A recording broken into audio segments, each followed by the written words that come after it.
Personally, fitness for me it's everything really. The harder I push myself, the better the dives are going to be.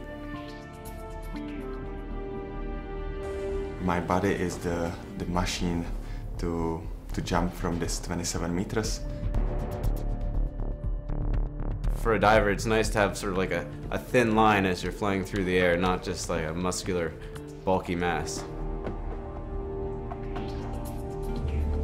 Last year I spent a lot of time in the gym, and this year I've just figured out like it was a bad idea because I was very slow. It doesn't feel good. My energy was in all the muscles. Most divers don't necessarily need to lift weights so much. The perfect diving body is a really toned body, almost like a runner or a soccer player, someone that's just got really tight muscles but not necessarily so big. I've been working more and more on my legs, just trying to get stronger, quick explosive type movements. It's not about how much you can bench, rather, how quickly you can go down and up with a certain force. And that's really gonna extend so you can jump higher. You need the power to be able to jump high, but you also need the flexibility to be able to spin fast. So I think it's a mix of the two. When you have, really big muscles like a bodybuilder, it's really hard for you to, swing your arms freely. It's hard to get into your pike shape because it's just, those muscles are just so big, and it's just, you tend to lose a little bit of flexibility. I work, but work only for power.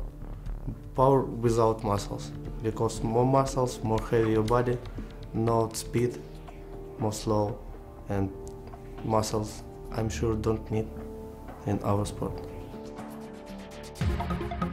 The only way that you can train to be the best diver you can be is by doing all different other sports and taking the benefits of those sports into your own sport.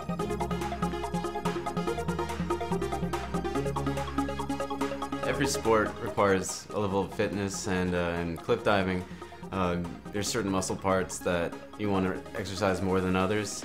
The mountain biking was really good exercise for the legs and really good cardiovascular exercise, and it's just a good way to stay in shape. I actually had a lot of fun on top of the exercise.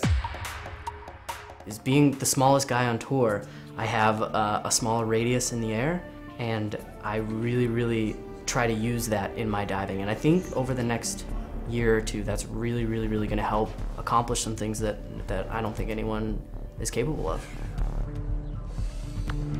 For short people, it's better rotation.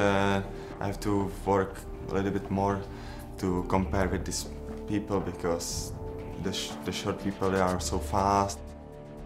Only about 3 years ago, the dives that we were doing didn't really require that much strength, that much real exercise in order to make them. The level of fitness back then, it wasn't required to be as strong as it is now.